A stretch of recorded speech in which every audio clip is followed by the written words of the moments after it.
पिछले 24 घंटे में लेबनान की ओर से इजराइल की सीमा की ओर 85 प्रोजेक्टाइल दागे गए हैं। प्रोजेक्टाइल जो होता है वो दरअसल जमीन से जमीन पर मार करने वाले बेहद खतरनाक रॉकेट्स होते हैं जो जमीन से आसमान में जाते हैं और फिर वापस जमीन पर आकर टारगेट को भेद देते हैं, उसे खत्म कर देते हैं। और पिछले 24 घंटे में दक्षिण और उत्तर इजराइल में 5 यूएवी अटैक नाकाम किए गए हैं। और इतना ही नहीं, लेबनान के खिलाफ ऑपरेशन में लगे इजराइल को इस बीच नुकसान भी यहां पर उठाना पड़ा है। लेबनान में ऑपरेशन के दौरान 22 इजरायली जवान जख्मी हुए हैं। यह जानकारी भी सुनिए। लेबनान के अल मनारा में आईडीएफ 2 पर रॉकेट से यह अटैक किया गया है और इन सभी के बीच इजरायली जेट विमानों ने अल बेका के ऊपर साउंड बैरियर को तोड़ डाला। अल बेका इलाका जो है वो दरअसल लेबनान में ही आता है और इजराइल ने हिजबुल्ला के कमांड और कंट्रोल कॉम्प्लेक्स पर यह खतरनाक हमला किया है। देखिए, दक्षिणी लेबनान के टायर में साउथ फ्रंट यूनिट के मुख्यालय पर यह अटैक किया गया,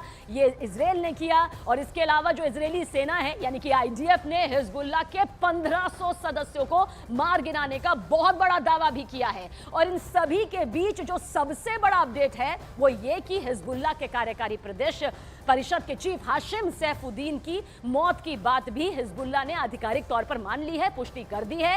हाशिम सैफुद्दीन के बारे में दरअसल कहा जा रहा था कि वो हिजबुल्ला का अगला चीफ हो सकता है, ये जिम्मेदारी उसे मिल सकती है, लेकिन इजराइल ने इससे पहले ही उसको ढेर यहां पर कर दिया।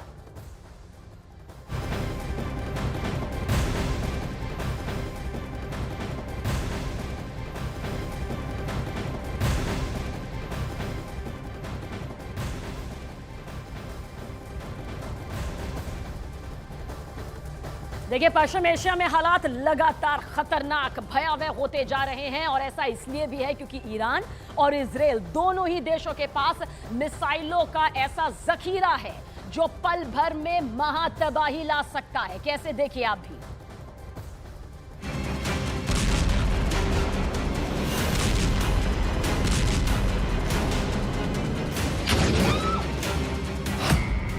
जेरिको मिसाइल तैयार।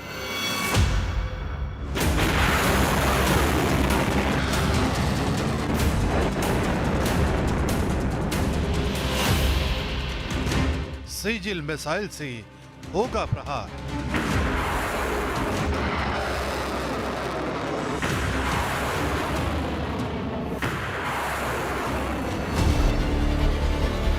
गैब्रियल मिसाइल लाएगी तबाही।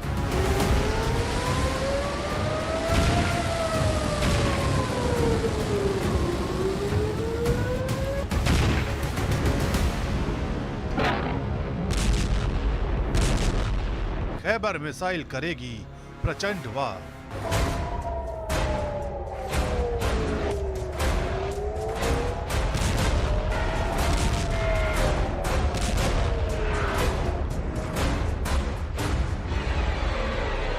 जंग के मैदान में वार पलटवार के लिए एक से बढ़कर एक मिसाइलें तैयार हैं।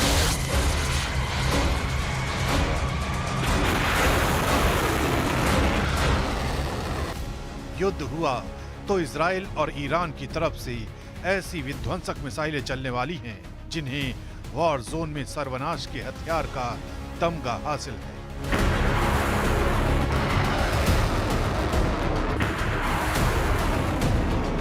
इन मिसाइलों की ताकत इस कदर है कि अगर इनका इस्तेमाल किया गया तो तबाही लाने से कोई नहीं रोक पाएगा।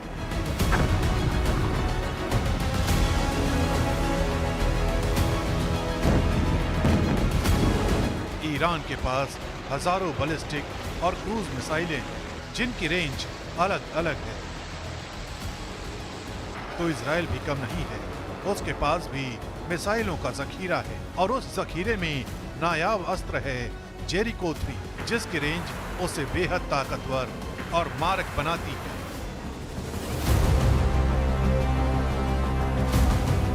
अगर सटीक हमले का जिक्र करें तो ईरान की मिसाइलों की क्षमता जबरदस्त है क्योंकि उनके पास एडवांस गाइडेड सिस्टम है, जबकि इजराइल के पास कई लेयर की हवाई सुरक्षा प्रणाली है।